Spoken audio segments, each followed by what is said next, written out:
when I talk about high performance habits, it's very different than other books about, habit. Most books about habit are about just how do you form one so that it becomes unconscious and you don't have to think about it again. And I'm like, that's not the kind of habit that makes you succeed over the long term, ever. It's not unconscious competence that keeps somebody winning over and over and over. It's mastery. And mastery requires us to fully engage, and it requires us to be deliberate about our thoughts, our feelings, our emotions, how we're doing our work. Hey everybody, it's Brendon Burchard, covering some of the topics that you all have been asking for. You've all been asking for an approach to looking at habits through the lens of both abundance, so wealth, career, business, but also the internal stuff of confidence and fulfillment. And that's what this is about. It's about how do you use these habits to live abundantly? How do you use these habits to feel fulfilled and your best self? And I'll share with you some of the insights that we learned from the world's largest and most comprehensive high-performance research that's ever been done, with data points from over 190 countries, digging down deep into the most successful people in the world and how they think, how they manage their day, how they treat other people, how they influence others, and how they get stuff done. Today, we're going to talk about the myths and the mindsets that might be holding you back from having a different quality of life. And that goes for those of you who are on this right now, who are already advanced.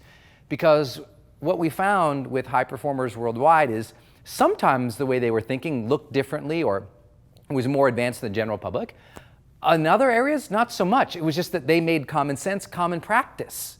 So we'll be talking about how do you understand which habits you should focus on in each of these different areas, and then how do you really apply it so it sticks and so that you rise to the next level a little easier.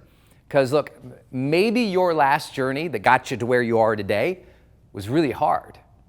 If you look at your past so far, it's been, all over the place and you've had a lot of crappy days, and maybe the relationships you had so far weren't as vibrant and fulfilling as you wanted. Maybe your career or your goals seemed too far out of reach. Or if you reached them, you had to do it by, just bluster and burn out. We want to get you back to a state of harmony or equilibrium in which you really feel like you're at your best, like you are what we call high performing. You feel like not only are you more, engaged in the moment and capable of performing well, but you also feel like satisfied and fulfilled as you're striving. We're gonna bust a lot of myths today, about the hustle and the grind and being lonely at the top and all this other stuff that's become very, great fodder for social media, but just doesn't have any truth in what we see from the research. I mean, there's a lot of podcasters or Instagrammers or people who are posting ideas about, how hard you have to work and kind of work yourself into the ground. The good news about high performers is that's not their reality. Data worldwide confirms that high performers, they're happy. They're striving satisfied. Maybe they're not settling, but they're certainly not dissatisfied with where they're at. They still have an extremely positive range of emotions and positive relationships, meaning they didn't burn themselves out, they didn't wreck their relationships, they didn't obsessively focus on something so much that it took away from their health or from their families. I mean, unbelievable data we'll share with you here that will be exciting for you, and I promise will really engage you. For those who have supported the book, again, a big shout out. You'll get so many more tools and resources in the book, but my job today is to not just recite what this book is about to you. I'll make sure that I talk about these topics you've been asking about, and that's, again, sort of abundance and confidence and looking through the lens of that. So I welcome everybody here.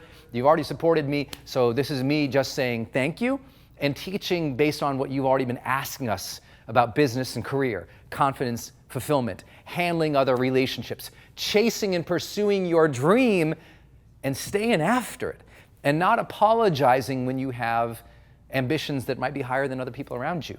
And that's a big theme that you guys have been asking about too.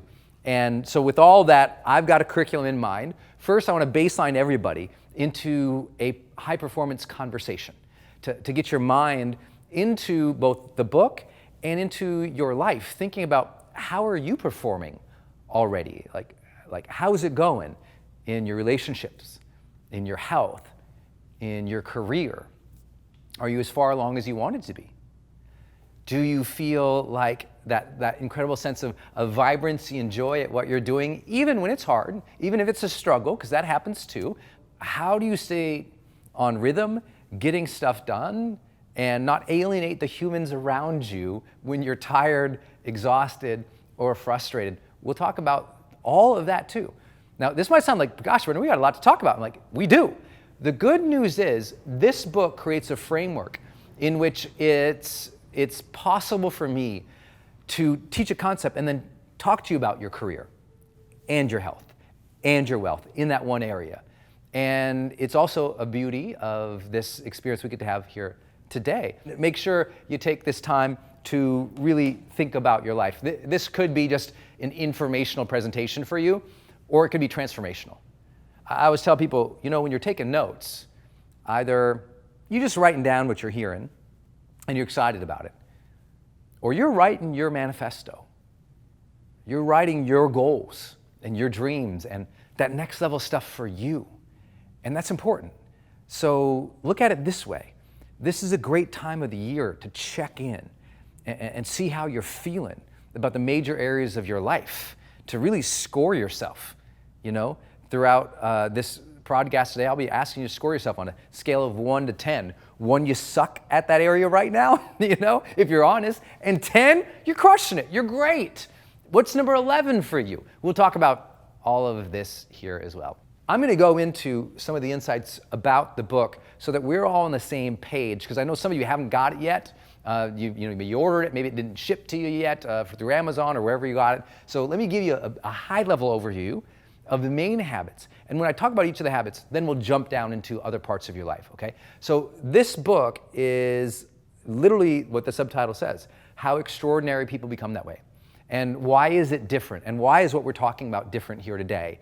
Because this is one of the first books ever written in the high-performance realm that was really grounded in science, really grounded in analysis, really grounded not just in, the author's perspective, because there's a lot in this book I learned, I didn't know. And there's a lot of things that I've taught in the past that were, maybe they weren't wrong, but they weren't as important as some of the other things that we found in this book.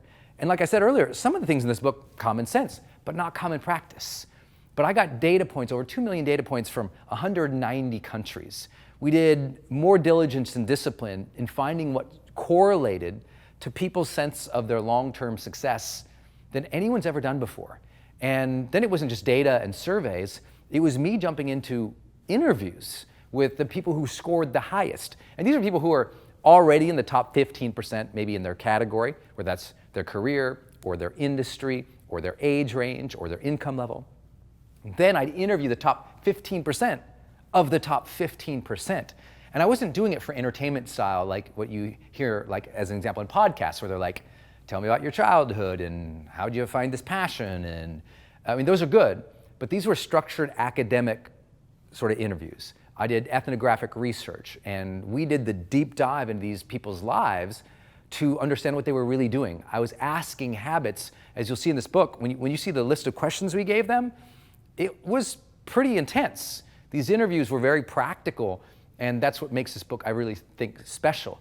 It's incredibly well researched, and I don't just say that because, hey, look at me. I used a research team. Like, we went way deep on this stuff. And then I also interviewed the folks. And then I've had the blessing now over the last 10 years of coaching some of the most extraordinary people in the world, all to bring these insights to everybody. So I hope that that grounds you in what we'll be talking about here, because the search has always been, which habits lead to dramatic improvement and proven long-term success?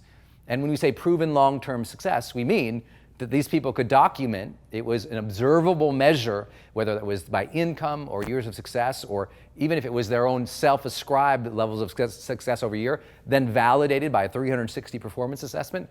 I mean, we went to the wall in the overall research. And when I say the research, I want to be really clear. It's not like we did one survey one time, okay? We did, some analysis so that we could create methodology reports and some validated assessments where we cared about construct validity and all the academic stuff. But then I've been researching and interviewing and conducting assessments with my audience for over a decade now. So it's really given us some great insights. And I want to share right off the bat with what we're talking about here today. When we talk about high performance, we mean something specifically. We mean succeeding beyond standard norms consistently over the long term. This means whatever the measure of success usually is, let's say the measure of success is 100, okay?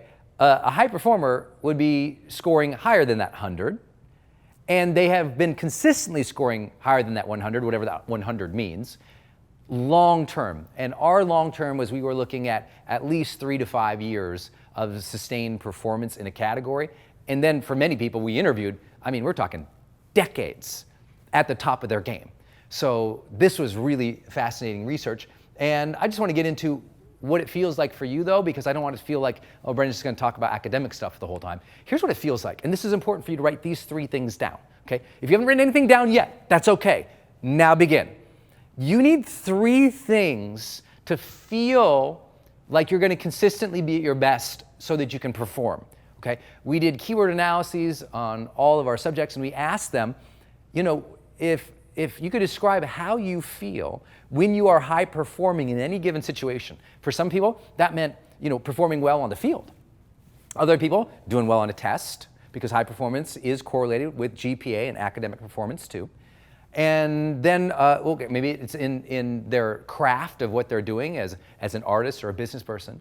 But we need these 3 things. Number 1, full engagement. And you've heard this huge conversation worldwide about mindfulness. All it's saying is get here. Get in this moment. Put your body and your mind, whoop, like right here, like bam, get present. And you've got to be able to do that consistently over the long term if you really want to succeed.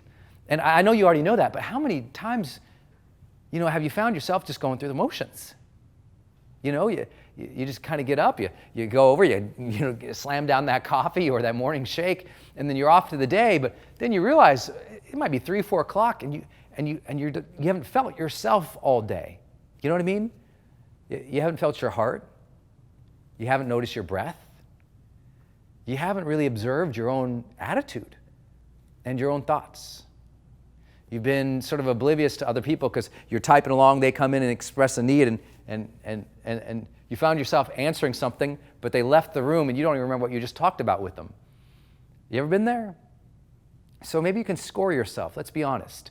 If I parachuted into your life here and I followed you around the last 30 days and I said, how present are you being? 1, you were not present. You were checked out, going through the motions. 10, man, you were just like, whew, aware. You had like that Dalai Lama awareness thing going on. You were just like vibrant and in the moment. You were just like right there. And people could feel it. Where were you in the last 30 days? And let me share my journey with you too. I would say for me, I was at like a level 6. And that's not good. That's not good at all. I would say in general, most of the time in my life, I feel like I'm a good 8 or 9, like solid. But I was at a level 6 this last 30 days because I traveled so much and that threw me out of my rhythms a little bit. We had extreme performance pressures to deliver on the book, to deliver on other promotions, to speak on these big stages, to deliver consulting and some curriculum and tools to other of our clients.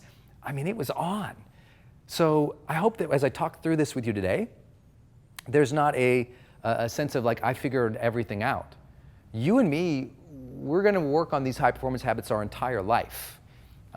When I talk about high performance habits, it's very different than other books about habit. Most books about habit are about just how do you form one so that it becomes unconscious and you don't have to think about it again. And I'm like, that's not the kind of habit that makes you succeed over the long term, ever. It's not unconscious competence that keeps somebody winning over and over and over. It's mastery. And mastery requires us to fully engage, and it requires us to be deliberate about our thoughts, our feelings, our emotions, how we're doing our work. And so these practices we're going to have to work at for life. And engagement is one of them. We all have our ups and downs of engagement throughout the day. Our goal is to get you to higher levels of those. And let me just give you a simple tool right off the bat. you need to set up some kind of trigger or triggers throughout the day that bring you back to presence in your work and in your relationships. I don't know what they are for you, but a trigger is when something happens, you teach yourself to do something else, right? It's like a cue happens, you trigger yourself. That's like the basics of like habit development. And what we're trying to get you to do is if A happens, then you do B to make you more present. Let me give you simple examples of mine. When I'm at home, and let's say I'm working and family, team, somebody comes into a room. One of my ways to get present with people is when I'm sitting down and somebody walks in and they want to talk, like if somebody comes into my office as an example at my house or here, one of the things I try to train myself to do is if somebody wants to talk, I stand up out of my chair and I engage them. Because if I'm sitting down, I might be like, yeah, and I don't really see them. So as soon as someone, hey, Brendon, I try to get up, yes. And it's just a simple thing, right? Same thing with presence for me on my phone. If you looked on my alarms, there's all these little labels that go off throughout the day. Same thing on my computer. Throughout the day, these little alarms are going off that are helping me kind of get back into the moment. You know, for myself personally, I meditate every day, and sometimes it's twice a day. In general, it's at least one meditation per day, 20 minutes. If you want to know how I do that to stay present and more engaged and fulfilled throughout the day, I have a video on YouTube you can check out called The Release Meditation Technique, RMT. We've taught RMT to over 2 million people now, have watched that video. I mean, I don't know how many thousands or hundreds of thousands of downloads by now of the tools or the sheets for those. And just go Google Release Meditation Technique and my name and watch that. But it's a practice that's conditioning presence for me. And we found a lot of high performers do meditate. Here's the interesting thing though. We did not find that one specific thing correlated with their long-term performance more important than the other things that are in this book. Meaning maybe meditation was a part of them generating energy, which we'll talk about, but it wasn't the only thing that gave them the performance edge. Does that help? Because I think what's happened in personal development, especially today with like hackers, they're like, do this one thing and that one thing will make all the difference forever. And I'm like, no, I know a lot of people who meditate who are jerks. I know a lot of people who meditate, they're very calm, but they couldn't be productive out of a paper bag, okay? So it's never just one thing. What we found is it's a set of deliberate practices and habits that are all in the book that will help you get there, okay? So trust that I'm not giving one silver bullet here. We're doing a comprehensive training and approach to this conversation. I need you to be more fully engaged in your work, more fully engaged in your relationships, more fully engaged in your health. Because you know what people do is they disengage. And when you disengage from your relationships, you're out of presence. You're out of that finding of fulfillment. Because a lot of people ask, Brendon, how do I find fulfillment? And maybe they see something that I'm doing online or something someone else is doing in their world and they say, oh, they must be so much more fulfilled than me because they're doing X, Y, and Z. And that's a big mistake. Don't make that. You know, I remember when I was, coming up in the industry, I'd see some, some famous CEO and I'd see him, traveling in luxury. Or I would see somebody, they had a big team or look at their big fancy house. And my mindset would be wrong, and it would be thinking, oh, well, they must be so much more fulfilled than me because they have those things. But more things aren't going to make you more fully engaged, and more things aren't going to make you more fulfilled. What will bring high performance, but that sense of engagement and fulfillment in life, is this. How are you engaging the moment, the situations, the persons around you, and your craft? Those things are what really are mattering. Like, how are you engaging what you do have? I know people who say all the time at the top levels, who aren't high performing, right? They might have financial success, but they're not high performing in their life. Does that make sense? Maybe they're, achieving a lot, but they're burning themselves out and they wreck their relationships. And I mean, who wants that life? But maybe they got some money. And I hear the ones who are not performing well, but maybe they got lucky, or maybe they did work really, really hard, but they blew up the rest of their life to do that. They'll often say things like, man, Brendon, I wish I could go back to a time when it was so much easier. I got all these things, a nicer house and higher thread count and fancier shampoo and whatever else they buy, I don't know. And I got all these things, but I'm not happy.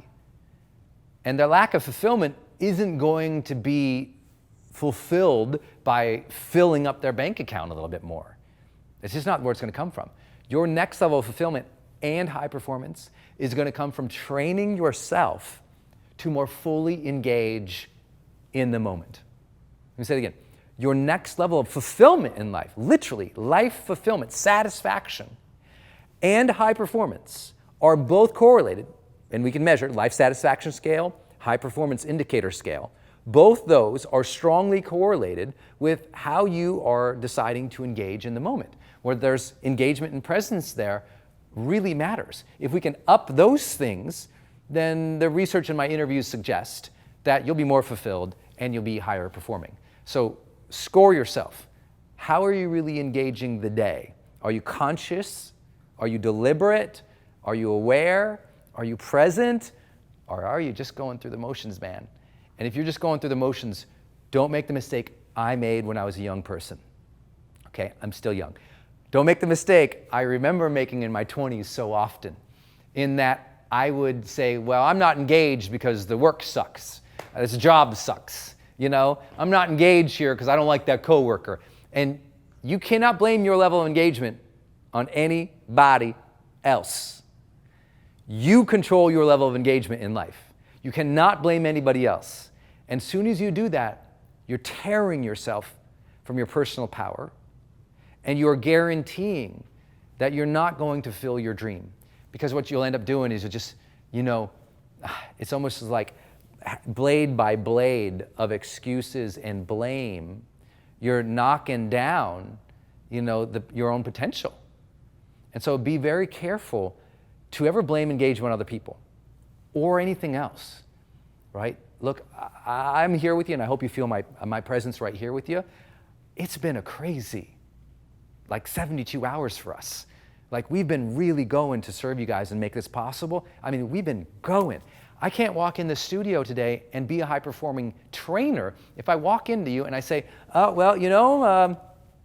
guess I'm just going to be awful today because I haven't really, slept as much as usual or ate as much or worked out you can't do that.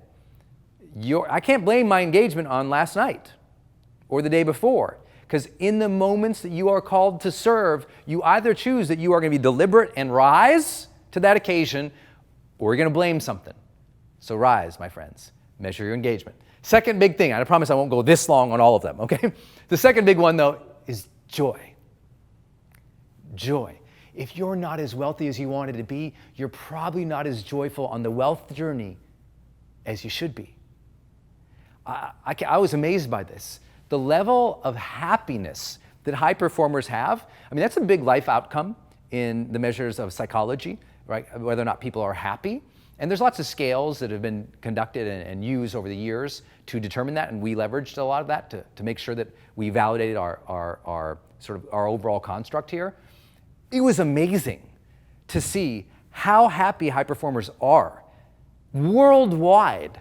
Now, you think, well, no doubt, Brendon, they're performing well. Of course they'd be happy.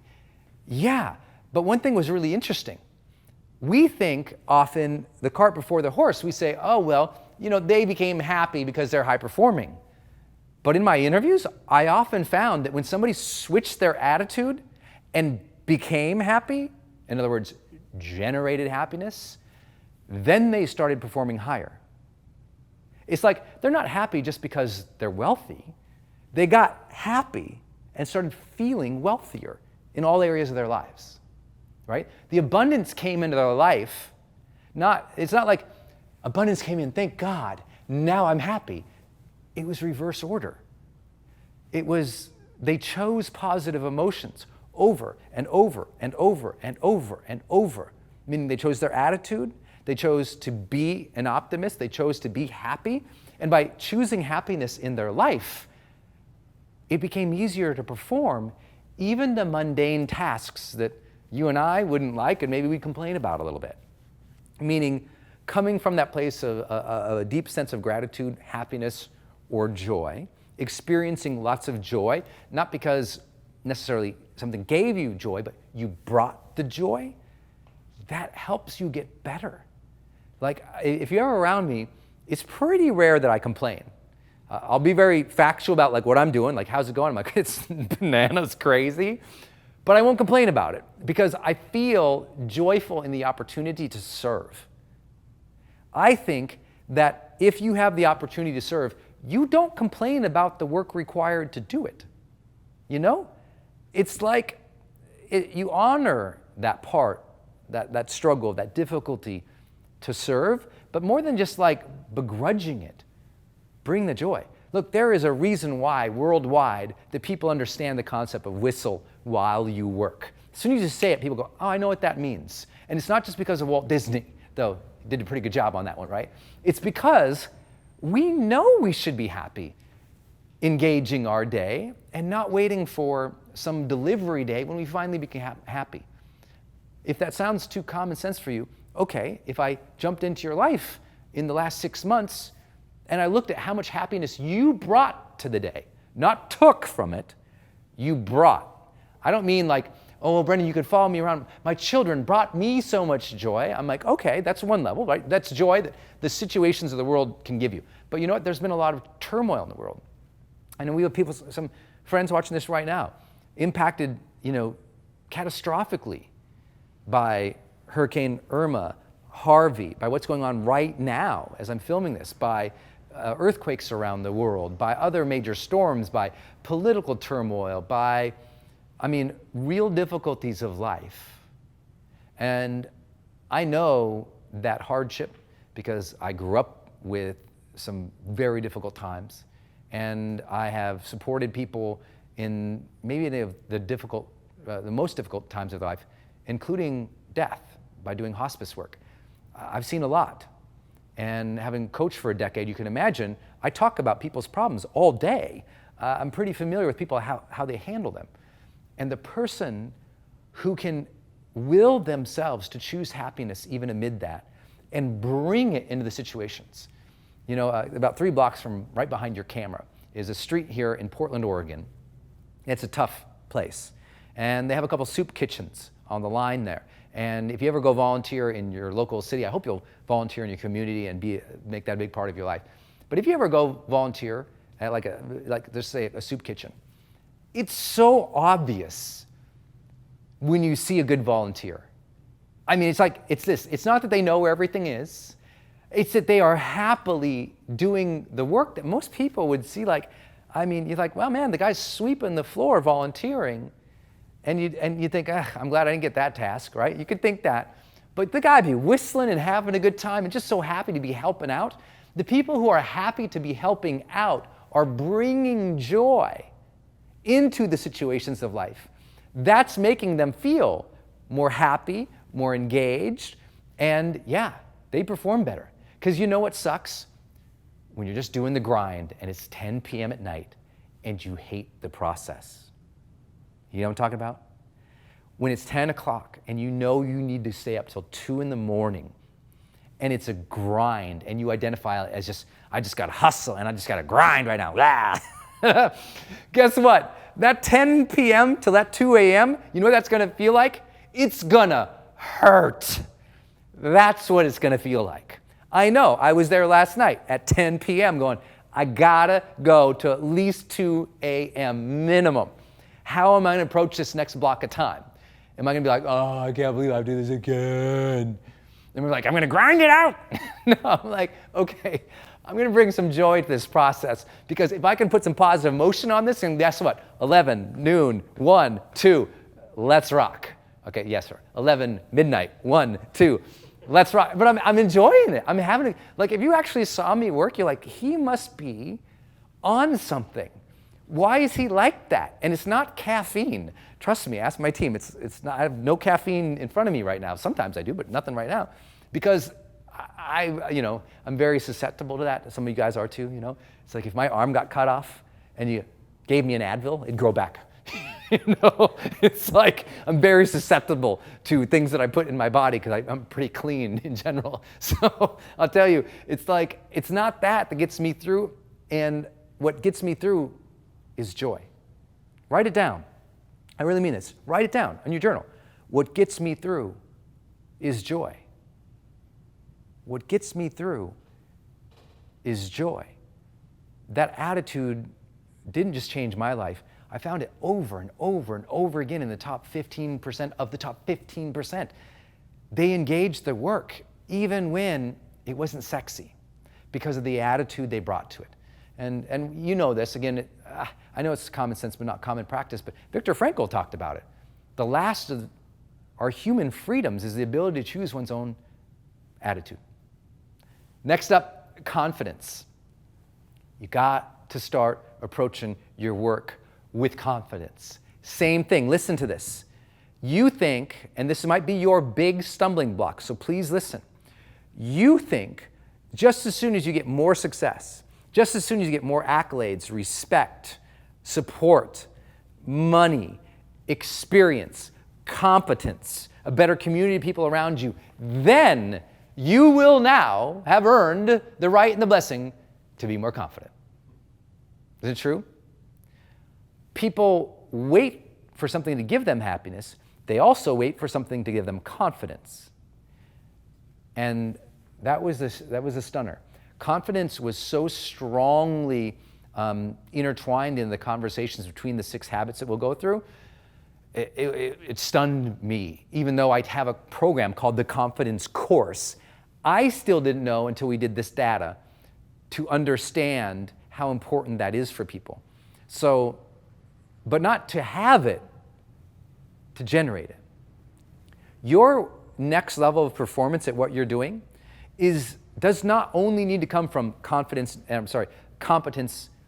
and community, which usually that's where people take it from, right? I get better at what I'm doing, so the more experience I have, the more easy it is for me to do, the more confident it is, right? Like for me, I've done these live casts so many times, I know I can do this, right? That happens from experience. You might have the same thing in your genre or your career or your life. You've done it so many times, no problem, right?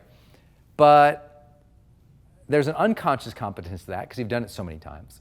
But then there is a willed confidence that you're just saying, you know what?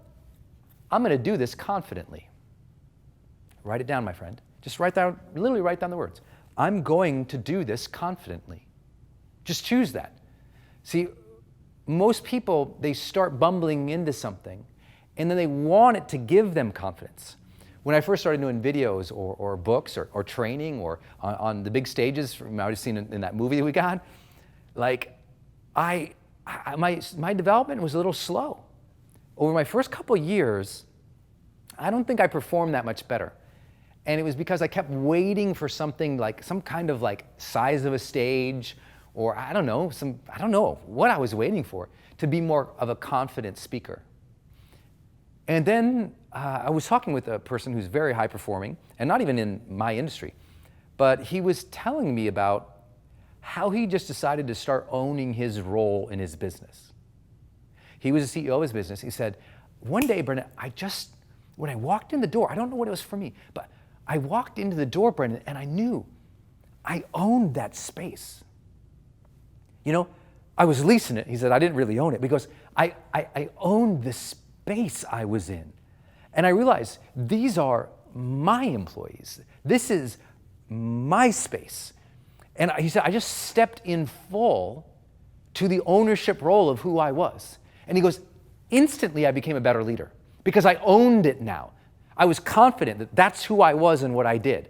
Nothing happened for him. No bigger paycheck, no more team, not any smarter, well maybe smarter by choosing a different disposition, right? I think a lot of intelligence is choosing the right disposition for how we need to serve. And he said, I just owned it. Well, I know it might be simple to think about, but let's ask about maybe are you in a relationship right now? Maybe you're married or you have a significant other, or maybe it's just if you think about a relationship you have with a family member, have you fully stepped into owning that role yet? Like with confidence. You know, I was working with a friend right now and he's having some challenge with his relationship with his wife. And I was over visiting with them and I saw even the way he brought things up and the conversations that we were having, he was just so demasculated, you know? Is that a word? It sounds like one. Emasculated? Not demasculated. It sounds better when it's demasculated, like it got taken away. They should change that word. Let's just change that word. So he was emasculated. He was a confident guy, but he wasn't being confident in his ability to love his wife. That makes sense? I've worked with Olympic level athletes, and if they don't bring the confidence on the field, they're going to get smashed. And it wasn't like they needed 10 more training sessions. It's the mindset that we're walking into things. So I know I'm going a little bit long on these particular 3 things, but I do this at High Performance Academy. I do this in my training programs, because if we're not, you and me, on the same page here about this, it's going to be hard to make you another level of success for yourself, right? Because you can't feel like you're going to be self-made unless you finally say, I'm going to own this moment. I'm going to bring some joy here. And I'm going to do this confident. Maybe it's time for you to be more confident in the relationships and the roles that you play in your life, to really own them. If you're going to be a good wife, own that and be a great wife. Like, know that is part of my identity. Feel that, you know? If you're going to be a great leader with your team, own that. Walk in the office tomorrow more confident than you have in 6 months for no other reason. I promise people go, whoa, what's up with you? And that feeling that you have, like that emotion, these things, presence with your team, joy with your team, confidence with your team, social contagion, baby. It'll spread. But you got to bring it. You can't wait for your team to give it to you. You can't wait for its skills to give it to you. You can't wait for support to give it to you.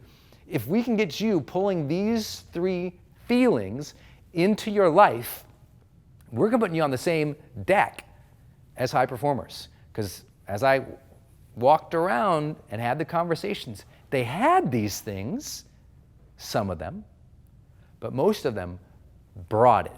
They generated it. They chose it. They owned it. That's what I'd like you to do. So make sure you write that down. But I really want you to think about this and connect with this. Okay, so with that, how do we know what I'm saying is true? And then we'll jump into the actual habits and how it applies to wealth, your relationships, and the sense of fulfillment and confidence you do have. Before the book came out, these were the numbers where we're at now. Now we're infinitely farther now because the research and the support of many of you taking many of our assessments or tools or doing whatever. But over 250,000 assessments now have gone out. We've partnered with organizations that have over 300,000 employees who gave us access to the performance reviews of their top 15%. I've graduated over 1.6 million students from our own programs, studied what worked for them, what they watch, what questions they have been doing the training, the before and after of our events, all of this stuff. But most importantly, we did those global surveys, those structured one-on-one interviews, those academic literature reviews, those validated assessments. We did all this research, and here's what we found. There's over 100 different performance variables that you can try or do, okay? Now I want you to think about this just for a moment, because you have a lot of your own answers. And today I hope you grasp some of those. So let me ask you this. What makes a difference in your performance? Let me ask it again. What makes a difference in your performance? Think about your work for a moment. Maybe you're an entrepreneur or maybe you work for somebody, but when you're crushing it one week, but you suck the week before, why? Whatever answer you come up with probably fits into what we have measured here, what we call performance variables. These are things that they change or you could do to get a different result, right? That's what we call performance variables in the research, okay? So what is it for you? I would love for you to just take a moment right now with your journal and write it down. Like if you have a crappy week and then you crush it, what is the difference? Take a moment, actually write it down in your journal. Okay, so what's the difference? Why is it sometimes you suck and other times you crush it? Well, we found there's over 100 of those different things. But then here's what we did. We, as part of the research, and this is mostly the first initial phase that I went through personally, I said, well, is this something that they're doing on purpose? That means, is it deliberate? Can I see that they're doing it? Can I change the way that they do it? Is what they are doing something we can train other people? And is it effective whether it's the secretary or the CEO? Okay, this is kind of how you go through the research. And what we did, it boiled down to just 6 habits. 100 different performance variables. Now, truth be told, I think I came down to about 31 habits that I really believed made the difference, that fit into these categories. And why are these categories important? Because we can train you on them. You can get better on them. It's not just like your personality and you're naturally good and perfect. It's not about natural tendencies. It's about what do you deliberately do to keep climbing, baby. Because a lot of people have unbelievable strengths and skills that we're talking about, but they don't deliver. So they came down to these 6 habits. And let me tell you what they weren't, though they are important. They weren't the very common things you heard, right? A lot of personal development and the difference between my work and other people's is I've always been the next level guy. I'm the advanced guy, okay? Lots of people will tell you, just keep going, work hard, man, be passionate, focus on your strengths, practice a lot, be grateful, stick to it. But if you read the book, the first chapter, we kind of blow through that because we go, there's a lot of people who are very grateful and hardworking, but they're not high performing, they're not making it. There's a lot of people, you know what, they do practice and they keep losing. There's a lot of people who are passionate and are persistent. They ain't got no people skills though, so they're not high performing. There's a lot of good people following the good basic advice. And I tell you my story in my book. I did all these things and you know what, it worked. I got initial success. This is great for initial success, but it's not going to take you over the next mountain. It might get you in the game, might not keep you in the game. And so what we found is high performance is not strongly correlated with how old you are, so don't make that excuse. Because I know, hey, if there's anyone watching this right now and you're above 60 years old, would you give a shout out down below? You don't have to tell us your age if you don't want to, but I'm just curious, how many lifelong students do we have on here? How many people who go, because I hope that when I'm, 100 years old, I'm still watching training from people. Because if you get one insight, look, if all you got was tomorrow, you said, you know what, today I'm going to focus on being engaged, I'm going to be joyous, and I'm going to be confident, you will build yourself better. You will be better on the road to greater levels of wealth and abundance and fulfillment in your life from those 3 things. So if you're just here, celebration, you're already doing great. But I wonder how many people are watching this who are lifelong in the mastery. Give them a shout out down below, celebrate them down below. High performance, look, men and women, equal performers. Problem is, not always equal pay, and that sucks, and we all know there's a gender gap in pay, especially in the Fortune 1000. And so I'm here to be a champion for everybody who's ever been that. Look, performance is also not tied to nationality. It's not tied to your IQ. It's not tied to extroversion or introversion, and that's not just my research. This is literature review, right? Not just strengths, so you don't have a perfect mix of strengths that makes you perfect. It's not tied to creativity, so if you think well, I'm not creative like other people, it's not that. It's not empathy either. Empathy is important, but lots of people are very empathetic, but don't get anything done. It's not tied to your years of experience. There's lots of people who've been doing something for 20 years, and they're lazy on their bones. And is not tied to compensation, meaning how much you get paid. There's lots of people getting paid 30 grand who are out hustling people making 100, right? So as you know those to be truths, I also say this, no excuses, none. So you can't say, well, Brendon, I can't high perform in my life because of this situation. I'm being held back in this way at this particular place. And I'm like, you know what? Maybe right now, but I bet you're going to be alive a long time. Maybe it's time to make a decision to get yourself into a better environment where you can succeed. But ask yourself and be accountable always. Own it. Go, am I bringing my best into this environment despite these suckers? Because I'll tell you, I've had jobs before where I looked around some coworkers, I was like, man, and they would make me feel bad for having higher ambition to do better. And that's a challenge. You might come from a family or a community or cultural background where it's not okay to, really put yourself out there, where it's not okay to celebrate your successes, where it's not okay to become wealthy, where it's not okay to have the ambition that you have. And I'm just here to say this, do not let anybody or any circumstances around you ever limit your ambition, ever. Don't let that happen. Because look at the greats. A lot of them came from nothing. And they didn't have support. And they didn't have, a silver spoon in their mouth. And they still made it. They still made it. How? High-performing habits. That's what got them there. That's what takes them to the next level.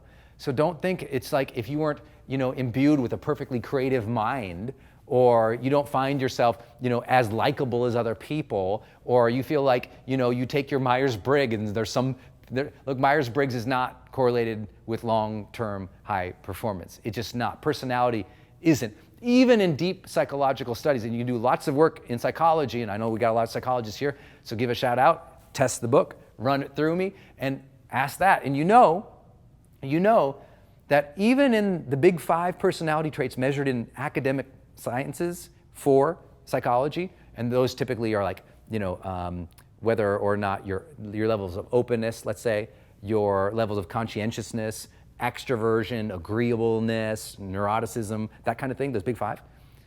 The only one that really has a good correlation over the long term is conscientiousness. But here's the deal. Even that one isn't that particularly impressive in its strong correlations in lots of different domains, meaning across people's domains. It's very important, by the way. And by the way, anybody could say something is correlated with something, right?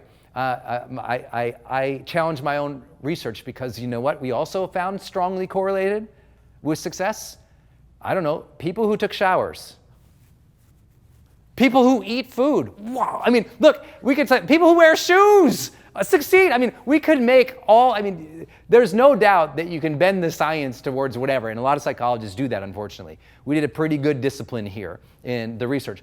But I will share with you, I don't think I have all the answers either. What we found is the research suggests these things, and there are strong correlations. But what we definitely found is you cannot blame where you are from. You cannot do that.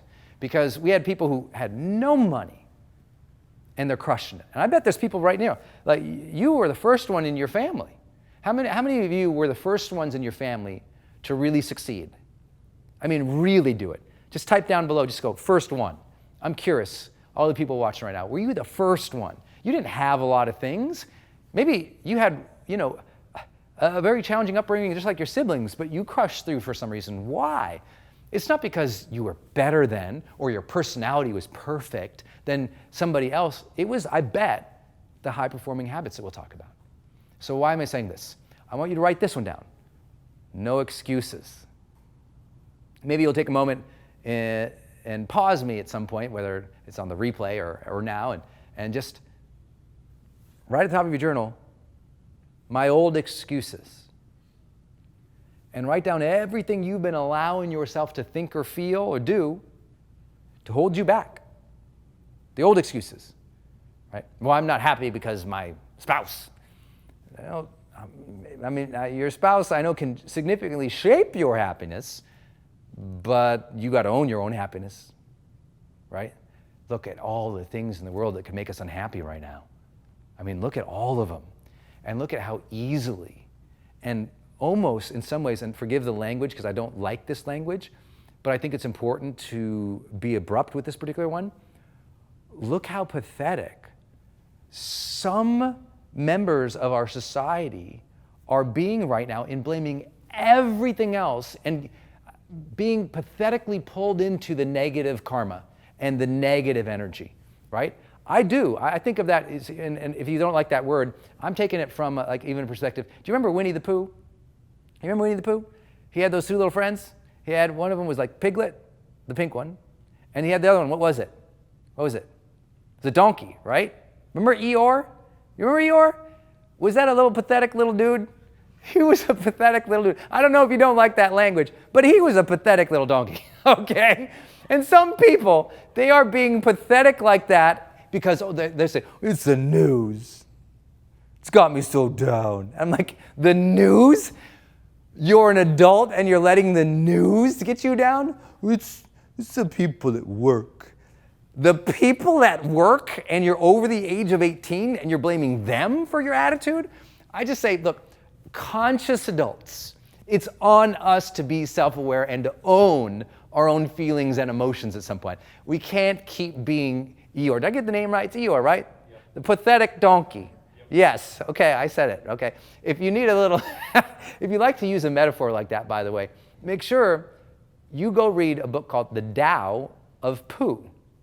T-A-O, the Tao, T-A-O, the Tao of Pooh, P-O-O-H, okay? No jokes in the chat roll, ladies and gentlemen, okay. But it's written by Benjamin Hoff, and it's a book about Eastern philosophy, Taoism, brought into and told through the story of Winnie the Pooh, and how Winnie the Pooh doesn't get ruffled and why he doesn't get ruffled, but why everyone else around him does. And it's a beautiful book, and it's a beautiful metaphor for this reality that maybe we shouldn't be blaming everything, you know? I think we have entered an area where it's so easy to blame that. Oh, you know what, Brendon, my generation, we're being looked at this way and that way. No, you're not, okay? Anytime someone says a whole generation is anything, they're operating from a place of ignorance and judgment that just should not be done. So apologies for any of you out there who try to teach generational training. I'm cool with where you're trying to come from there. It just inevitably, if you're responsible, you can admit you're inaccurate. No one can speak for a generation. No one can say, well, the millennials are like this and the greatest generation was like that, because inevitably it's inaccurate. There's too much variability in both performance, too much variability in both personality, too much variability in income, too much variability in lifespan, too much variability in lifestyle to ever competently say one generation is like this. If you hear someone doing that, I usually say, you might listen, you might pick up a tidbit of a generic statement. Just beware of being judgmental. Because right now we're in a place, and why am I bringing this up? Because I promised to talk to you guys about business and career as well. And right now, in a lot of businesses right now, multiple generations are being discriminated against in how they're treated. That, you know, millennials might be being talked down to, and those who are at the upper level, who have years and years and some gray hairs, they might be being talked down to as well. It's like, look, we all need to give a little bit more respect and patience and credit to the people that we work with and we serve with. They have long days. They got families. They got other competing priorities. They might not have as much equal skill and training. Everybody's different. So don't make a general statement. And I think it's really important too, because we see that with nationality, we see that with where people come from and ethnicity, that there's a lot of discrimination and ignorance still today. And, you know, I'm blessed to travel around a lot, and I'm blessed to have literally at our events, we have people coming from 40 countries around the world, every age, race, possible background. And it always inspires me that so many people are striving to be their best, no matter where they come from. So I would just say to you, if you want to go to another level in your career, make sure that you are meeting the people at work and giving a great amount of respect to others and appreciation to others, no matter what you think of them. Because you cannot count out that 70-year-old white dude, and you can't count out that 23-year-old fresh face who still hasn't learned to iron a shirt, okay? You can't do it. You're going to be wrong. I mean, I'm blessed to coach and work with some of maybe the most extraordinary people on the planet. I got a client, we tell his story in the book, from Silicon Valley. I mean, he's moving the needle of the world. And, you know, young guy.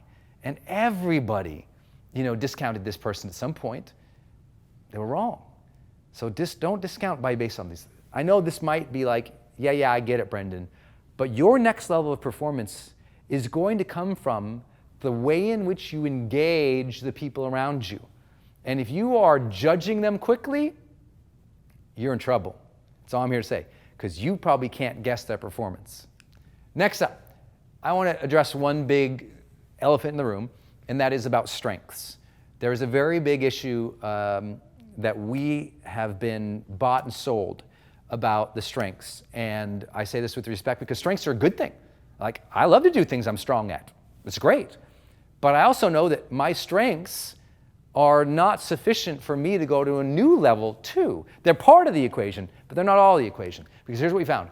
High performers do not report working on their strengths any more than other people do. Let me say that again. we all, again, that cart before the horse thing, we think, oh, they're working only on their strengths and that's where they're high performing. That is not true. There are plenty of people who are working a little outside of their confidence or comfort or competency zone, and they're high performing, okay?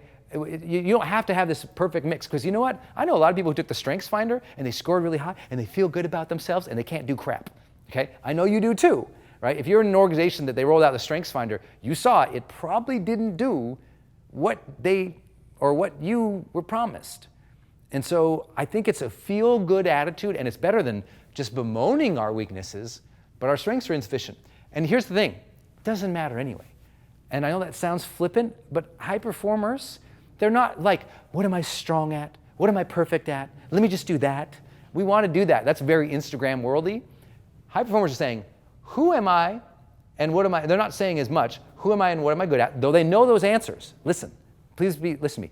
Self-awareness is high. Who am I and what I'm good at? They score high on that.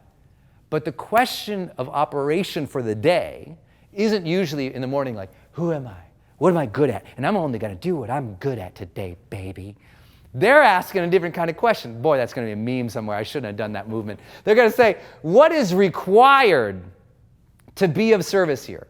And how can I grow into that and lead others to deliver exceptional service? Let me say that again. What's required to be of service here? Right? What is required? Video communication was not my strength. I was terrible at it. I knew it was required to be of service in my industry, so I developed the skill. Same with public speaking, terrified. Look, I don't have any notes in front of me right now. I'm not reading a script. I'm looking at the same thing you are. And I've been doing this whole thing extemporaneous. I did not have any skill for that. Where I came from, men didn't really communicate more than like 6 sentences in a row, unless all those sentences were like one word starting with the F, and each had a period.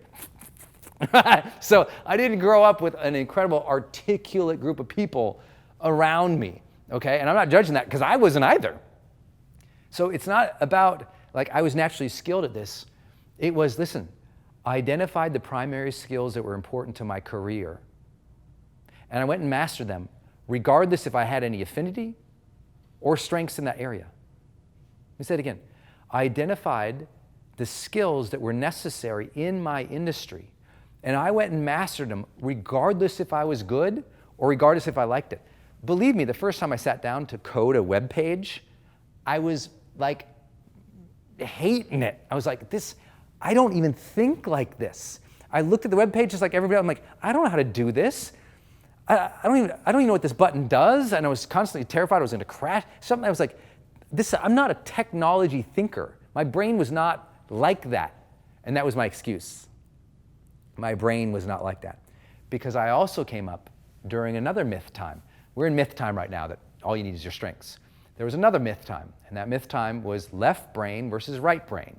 And it was just because neuroscience was pretty old, but very definitively, you do not have a modus operandi of left brain versus right brain thinking. If you still think that, I would love to encourage you to check out the neuroscience of the last 2 or 3 years. Your brain is not just left-right hemisphere and left-right thinking. That's not how it... The brain is like an intricate spider web of everything connected. And there are things that we think that we're only, zeroed in on the left hemisphere that also come to the right. The history of where that comes from is because the visual cortex and how we use our hands was very much tied towards left and right hemisphere stuff. Same thing with the visual cortex. But the issue here is that I used to say, well, I'm just not right brain thinker. I used to say that. I'm just not a right brainer. I literally said that. I'm just not a right brainer. Because back then, it was popular to say right brain versus left brain. Now we know that's a completely absurd connotation. It's a convenient metaphor. It's just not accurate. And so I encourage you to check out some recent site in the last couple of years that has come out that just completely debunked that entire idea. What we do need to know is, okay, do we know how to tell stories? That's a skill we can develop, no matter how your brain is built, okay? Can you be more thoughtful about your work? Sure. And some people say, well, Brendon, you don't understand. Some people are just built to be more creative. Creative is an innate strength. Well, sure, we could argue that almost anything is an innate strength. If you're good at it, everyone could say, well, you're just born that way. People say to me, Brendon, you were just born writing books, right? I'm like, what? You know? And it's like some things I am good at, like naturally good at, like racquetball. Naturally, I don't know why I'm good at racquetball. I'm better at racquetball, walk on a court, than I should be based on how much I do it. But I also get my butt handed to me. Is that a phrase? Butt handed to me? Yeah, okay, it sounds a little odd when you actually say it out loud. So I get my butt handed to me on the racquetball court by people who've just done it more than I have, right? And so it's not about natural talent and the talent myths, and it's important to say that. So I would love for you to write this sentence down if you haven't already. What is required to be of service here? And how can I grow into that or lead others to deliver service? What if you walked into your business every day and you asked that question? What happened if you walked into work tomorrow and you said, what's required to be of service here today? And how can I grow into the person who can do that service better or develop my team to develop that better? Instead of going into work and going, well, what's going to happen today? I better check my inbox. What are they going to do? And I know I'm being a little bit facetious here, but I hope you get the idea. High performers aren't focused just on what they're good at. They're focused on what is required. Nobody is naturally good at the top levels.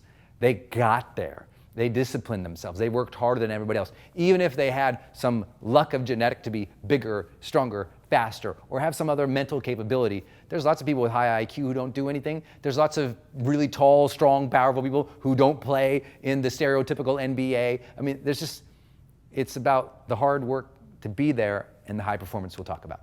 Okay, so here's what we found.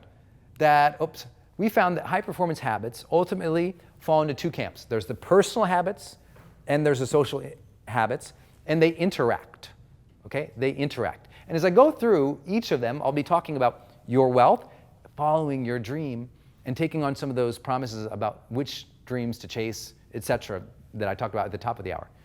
But here's the thing, I didn't go looking for this. It wasn't until I was almost done writing the first section of the book that I kind of realized, oh, these conveniently kind of fit into this framework, but I didn't start the research to be like, oh, I wonder what they personally do and how they interact with people. That wasn't the very beginning of the research. It just turned out that way. And here's what we found.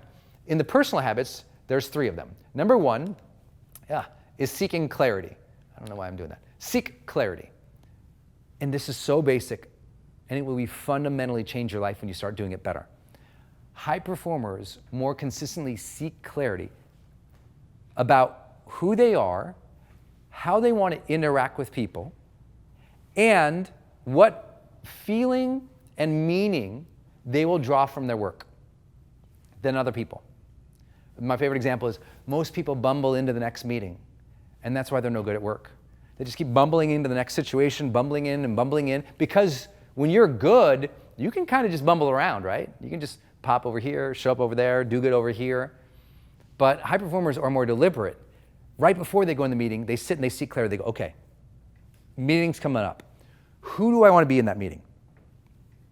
How do I want to treat people in that meeting? What's the feeling I want to generate in that meeting? What's the meaning I want to draw from being here in that meeting?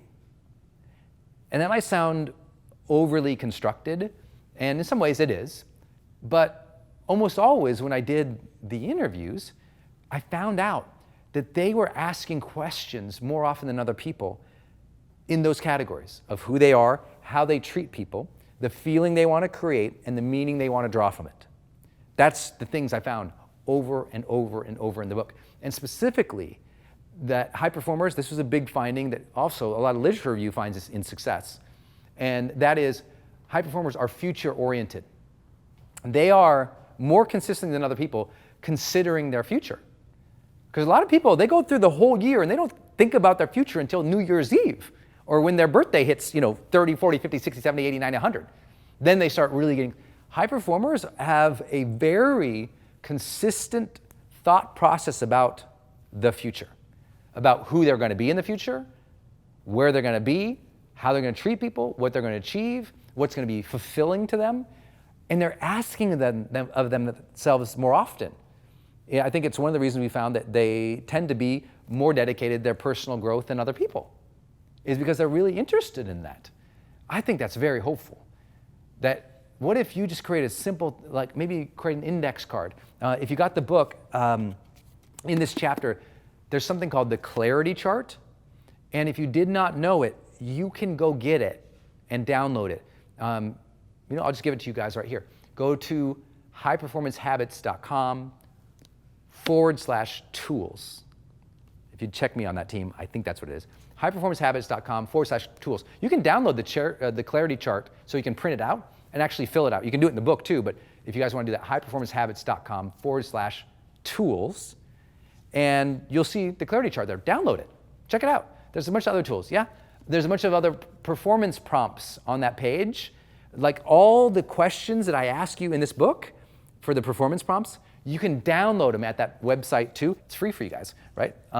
And those tools and that approach to asking those questions will really help you over the long term to get more focused, okay? The second big thing, I know, someone gone, generating energy. Huge, okay? To generate energy is so important. And to generate a little energy with you guys, I'm gonna do some Q&A here. I'm gonna come back and talk about how do you apply this in your life so you feel more fulfilled, but you also start crushing at work. Because you know what? Your next level of wealth comes from your next level of energy. Let me say it again. Your next level of wealth comes from your next level of energy. And some people might not like when I say that, but we figured out how to codify and actually measure energy, and we define that as mental, emotional, and physical energy or vibrancy. And guess what, my friends? Yeah, your energy scores are correlated with your income. Your energy scores are deeply connected to your productivity levels, which I know you know already. So my question for you is, do you want to crush it? Get more energy. You want to crush it? Generate more energy. And it's really important. But the first thing to do when you're installing these habits, and this is important for everybody, the most critical thing in performance improvement for you is going to learn to start measuring yourself on a consistent basis in the categories you want to succeed in. Let me give you an example. Lots of dudes go, Brendon, I want to be a better husband. And then I'll talk to him 3 months later. I'm like, how's it going being a better husband? I try here and there, and she doesn't listen. I'm like, what? Look, being a better husband is not about trying here and there and only doing it if she responds well. You need to own it, and this is not Steve's example, I'm talking about in general for the gentleman, or any spouse, honestly, is that if you want to be better with your partner or your lover, you can't just say, I want to do it and walk into each week hopeful for it. What you need to do is set up a set of cues, triggers, and evaluative practices where you score yourself. And when you score yourself, just do this 1 to 10 strategy. 1, you're sucking. 10, you're amazing. Okay? And then when you score yourself, and you should do it at least twice a week, in whatever area you're really trying to improve, score yourself twice a week. I remember when I was trying to be more productive as a person, I said, you know what, I'm not as productive as I know I could be. And I kept thinking, well, I'll do this hack or I'll download this thing or whatever, and I never got more productive. You know how I got more productive? I put it on my sheet for Wednesday and for Sunday to score myself on productivity that week. 1, I sucked. 10, super productive. And here's what the nice thing about that is. When you score yourself, and you do this over a period of time, you start to see, ooh, I'm scoring low right here. And when you score yourself, let's say you give yourself a 5, and you know you should be an 8. Then you get that benefit asking a question, which seeks clarity, saying, how could I be more productive right now? How could I go from a 5 to a 10? Like, what would I have to do? Same thing with being a better husband. Okay, this week, how am I doing as a husband? I'm a 4, want to be a 10. What would it take to go from a 4 to a 10? You know what? Let me bring home some flowers. You know what? Let me listen a little bit better. You know what? Let me straighten up a little bit here. You know what? Let me stop screaming at the kids because that freaks everybody. You got to figure out your thing, man. But it only happens from scoring.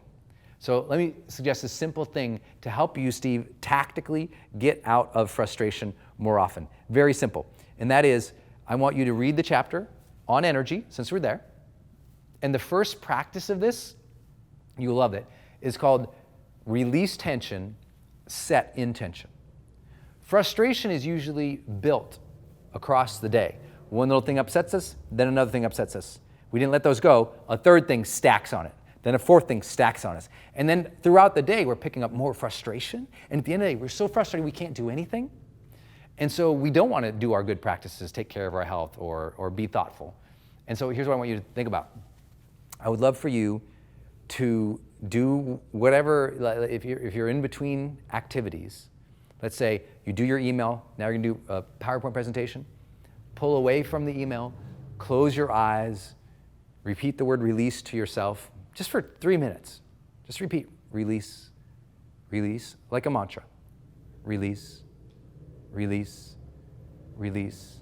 At the end, when you feel like the tension, because your goal in that is to release tension in the body, release thoughts in the mind. Release thoughts in the mind, release tension in the body. That's the word release is your cue. Then after you feel like that, a little bit of tension release, ask, what's my intention now for who I'm going to be and what I'm going to focus on in this next activity?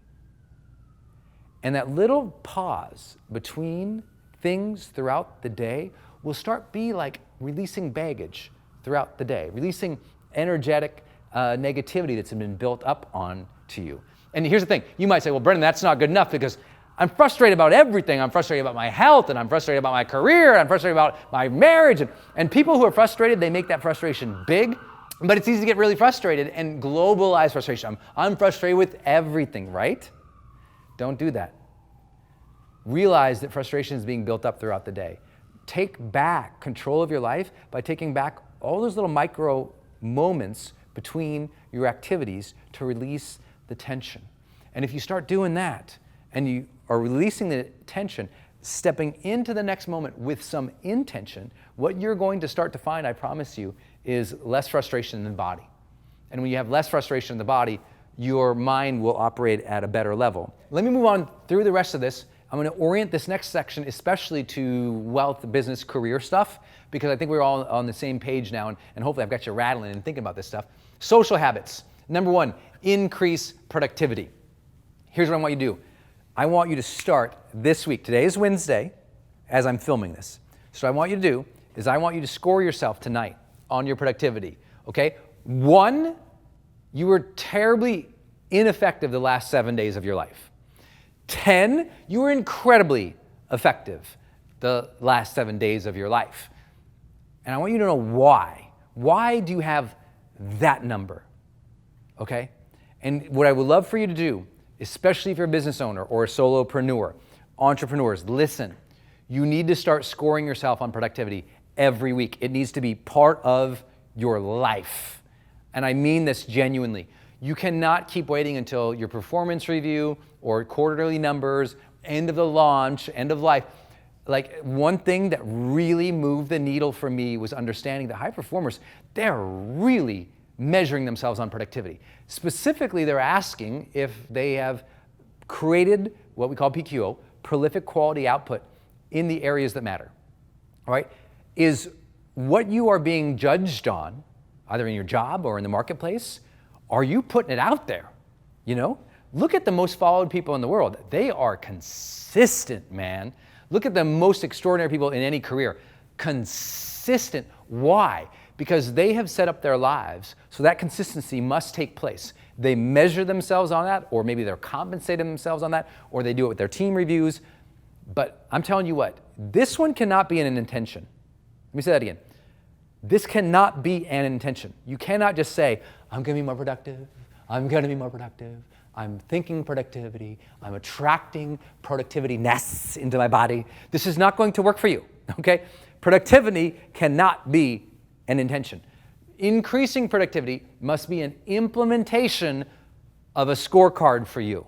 It is the only way. And if you're in corporate America, you know this if you've ever done any level of human performance and organizational development. No scorecard, no growth, right? We have to measure ourselves. And I know I have so many entrepreneurs watching this because of the time of the day right now. So it is necessary. It is really necessary for you to score yourself specifically on productivity. And here's the question I want you to ask. Did I produce the outputs that really mattered in the last 7 days? And it is a yes or no. And if it is a no, the question is why? What would I have to do to be able to re-aim my focus to create the things that matter the most now? I'll give you an example this morning. I've got a seminar coming up, and all of the printing is due. And it's obviously really important to get the guidebooks and the brochures and all the other stuff out that if you've ever been to our events, you know you get a lot of stuff. Well, I got to create that weeks in advance. And the issue is we've got this book launch going on that took attention away from me getting the printing done. So this morning, I had to say, what's the most important output by the end of this day? And you know what? It wasn't the printing. Even though that deadline's right here, I had to look at what are the outputs that matter the most today to keep me on track in the bigger mission.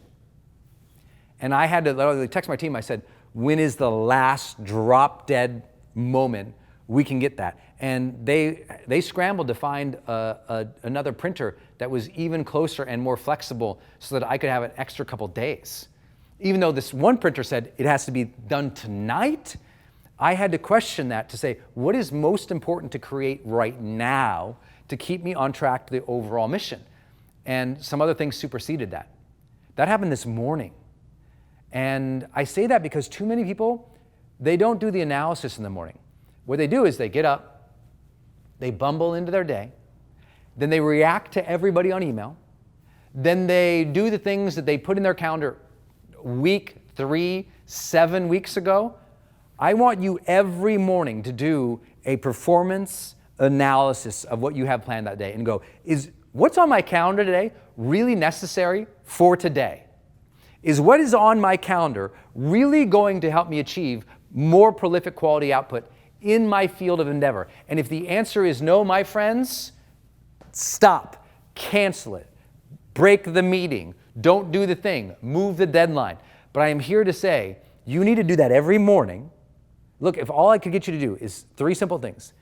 Every morning, do a performance analysis of what's coming up that day. What is necessary, and what is the quality output you're looking towards, and is it happening today? What really matters the most today? And start clearing the decks. Second thing, don't check your email in the first 60 minutes of the day.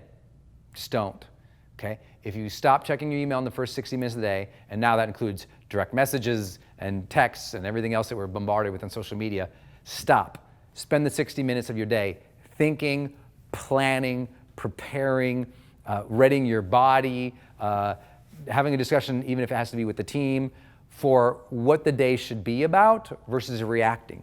Do not allow reactivity to happen in that first hour of your day, because it will, for most people, it derails hours of their day. And we know this from productivity science because we can see that those who are interrupted tend to move on. Listen to this. If you're at work and you get interrupted, what tends to happen is that you will go and you will do 2 distracted activities before you get back to the main thing that you should have had kept as the main thing.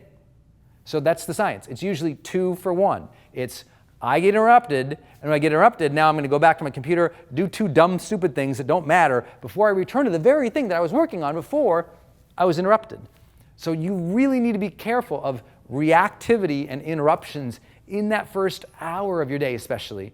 And then the third thing I want you to do, remember, gauge yourself. I want you to gauge yourself Wednesday night and Sunday night on the productivity that you have had that week on a scale of 1 to 10. Score yourself. Keep it in a journal. Write down the numbers. Okay? We have a journal coming out. Should be out for the holidays.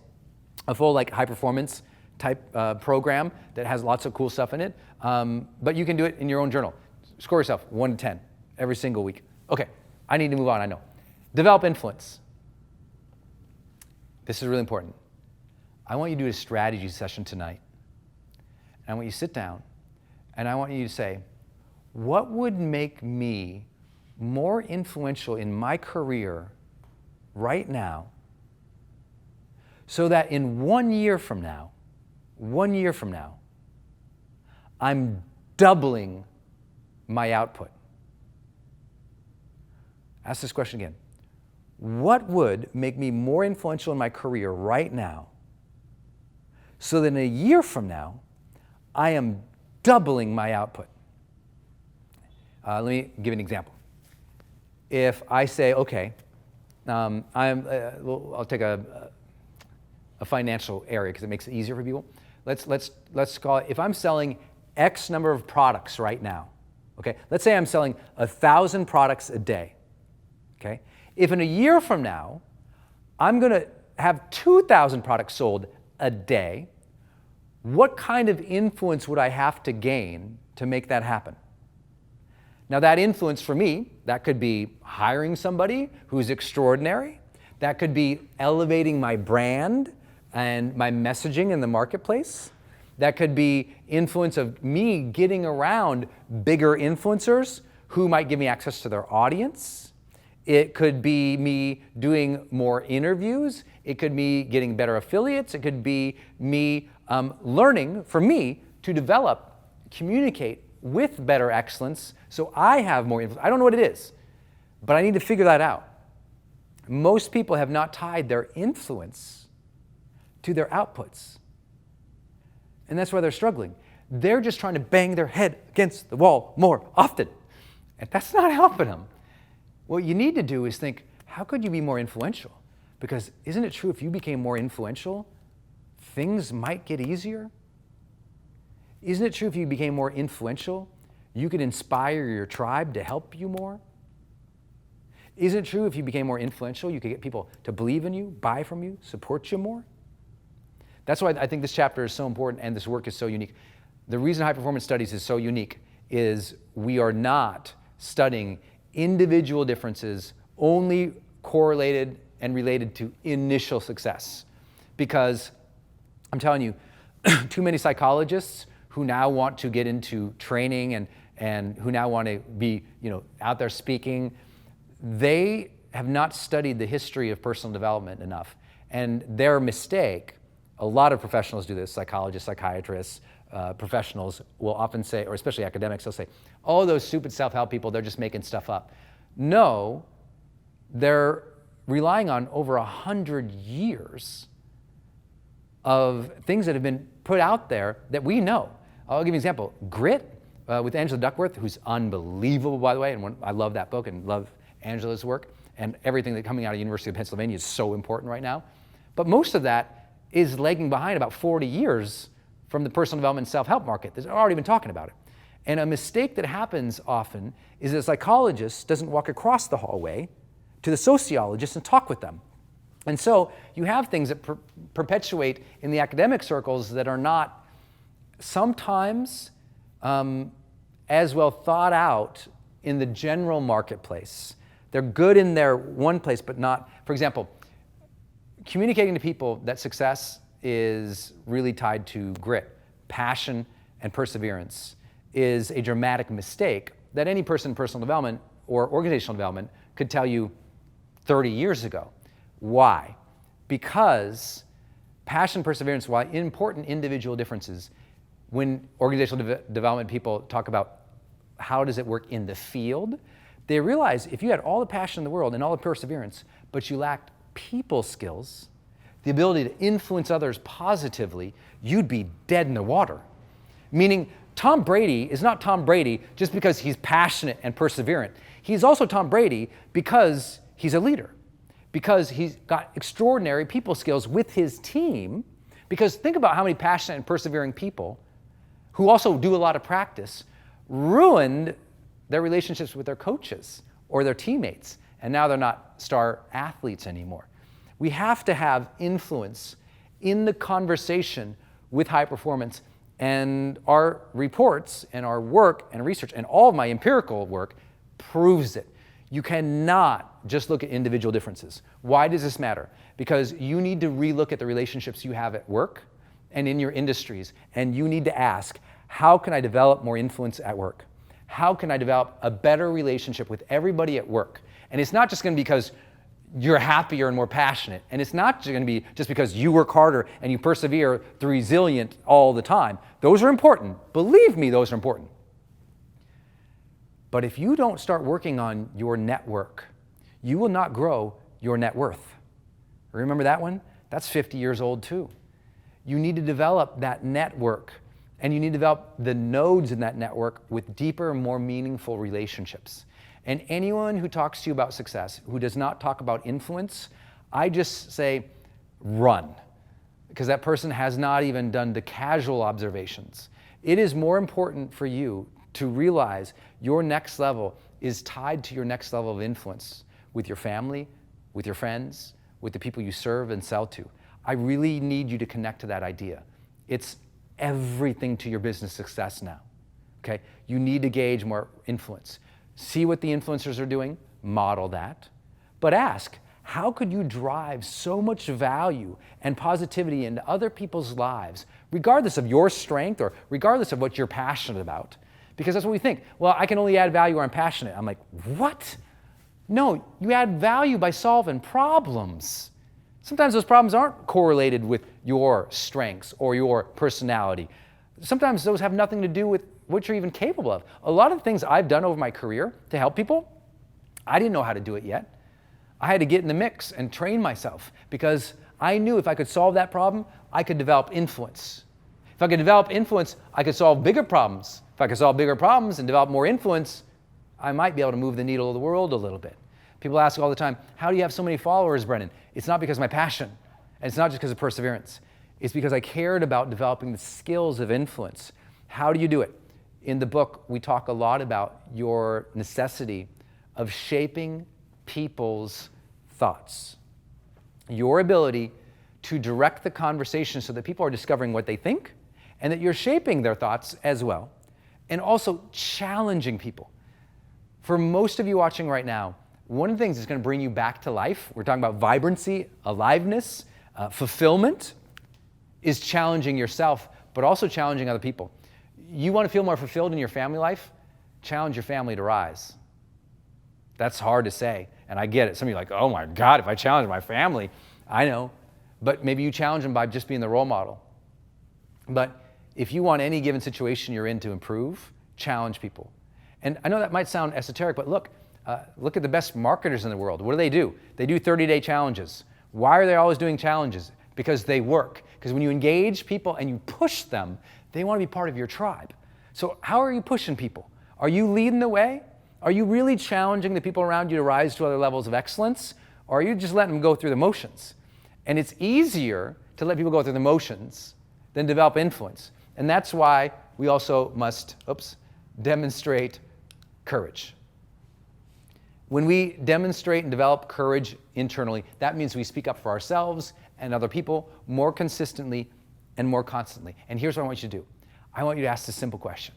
How could you, what level of courage would you have to have? What would you have to go for?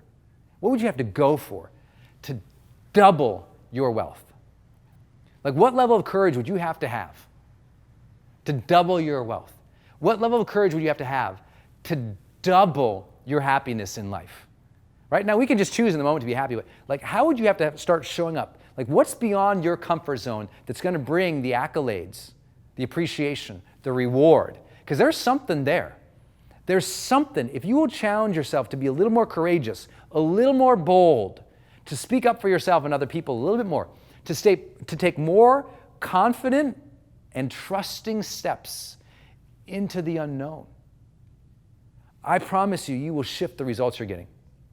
A lot of people, they talk about courage and they talk about it in a very, I would say, bland and weak way because they think courage is only tied to vulnerability. And if I'm just being vulnerable, I'm being courage. I'm like, now you're baseline human. Now let's go to another level. Let's knock you the crap out of your comfort zone. And now let's talk about courage. Because I think it's gotten too much, oh, she posted a post about herself, how courageous. I'm like, really? 1 billion people posted something today. I think we've knocked courageous down from the place it should be. I think, yes, can we have everyday actions of courage? Absolutely. But we've got into such a, airy-fairy approach to courage that most people aren't really bellying up the counter of life and going, you know what, serve me a big drink of hardship, let's go. And that's why they're struggling so much. They're just like, oh, well, courage for me is, just being vulnerable and just showing people what I really, and they get this look on their face and I'm like, Oh my God. Okay, great job. And that's wonderful for everything that you're doing in yoga class. Keep doing that. And it's great for spiritual development. No problem with vulnerability. But vulnerability is first tier courage. I want you to challenge yourself. What are you going to do to knock yourself out of your comfort zone in the areas that matter to you most? That means for your family, right? If you really wanted to improve your relationship with somebody, what would real courage look like? What would it really look like? If you really wanted to advance the quality of your life, what would courage really look like for you? Because I promise it wouldn't just be that first step. And that first step, by the way, I honor that and I celebrate that.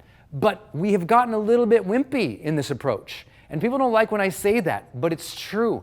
It's become too much of an academic conversation about courage without enough of the reality of what it takes. And I say that because I'm a practitioner, not an academic. I appreciate the people who are writing about courage and they live in their beautiful suburb and they've never actually had to coach hundreds of people to another level of performance before. And they're talking about what they think changes people's lives or they read in their literature review. And I respect all of that. But I also challenge them to get the crap out of their own internal thinking about what courage is and go start coaching people. Like put your butt on the line with your money where it is important where you get paid if you get a result with them or you don't. Because it's that level of practitioner who will say to you, Brendon's right. And if I sound wrong to you or you don't like that idea, I honor that because that's your perspective. But my perspective is being in the field. My perspective is I get paid to get the transformation. And if I don't get paid. And that, what have I learned in that process? That courage is a real thing. It is not just once in a while. It's going. There are leaps. There is boldness there that sometimes truly frighten people. I mean, they put their backs against the wall. They burned the boats. They went all in and they were worried and they were scared and the anxiety was there and they stepped into it anyway. That is something I deeply respect. And that's something that is required of you to really break through, whether you think it's breaking through a glass ceiling or breaking through the next level of wealth or breaking through whatever it is for you. I'm telling you, go. Go for it. Like really think about what that means for you. Now, I'm very honoring in the book, and I hope that it comes across that I appreciate all the different levels of conversation we could have about that. In fact, I start this chapter of Developing Courage admitting I was wrong, and that I had a client situation. I didn't think she was being courageous enough, but what she did do turned out to be really courageous. I judged it too soon, and I was wrong. So I'm not here saying I got all the answers. I was wrong. But I also know that what got her the ultimate transformation was a very bold move in her life. And I think you need to make that in your life to go to the next level of wealth, of productivity, of joy, of fulfillment. Because you know, nobody at the end of their life wants to get to the end of their life and go, you know what? I only lived completely within the safety of my preferences. I lived a life that was just, all I ever tried to do was the easy stuff. I never tried to do anything that pushed me. No one wants to say that at the end. So start pushing, start going.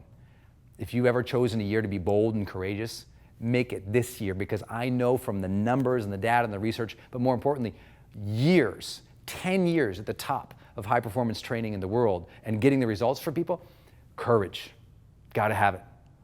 I hope this has served you. I know I went a little bit long on all these topics, but I was trying to give you a different perspective on it. I've covered as much as I can in our time today, and I went a little bit over, so I hope you enjoyed it. I got nothing to sell and nothing to say other than this. Thank you for your support of High Performance Habits.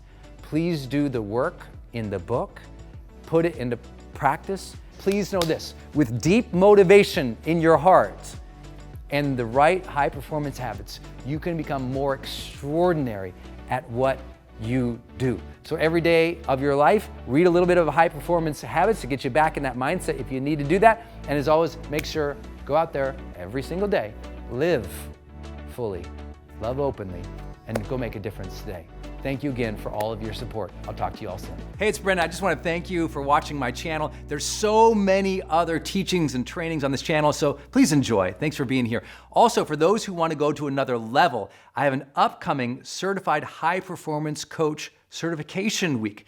This is where I teach you and certify you to become a world-class life coach. We call them certified high performance coaches. You can click the link in the description right now to apply and to learn about our upcoming certification week. If you want to go to another level as a life coach and you want me to certify you and help you, make sure you click that link and take advantage of it right now. Enrollment is open today.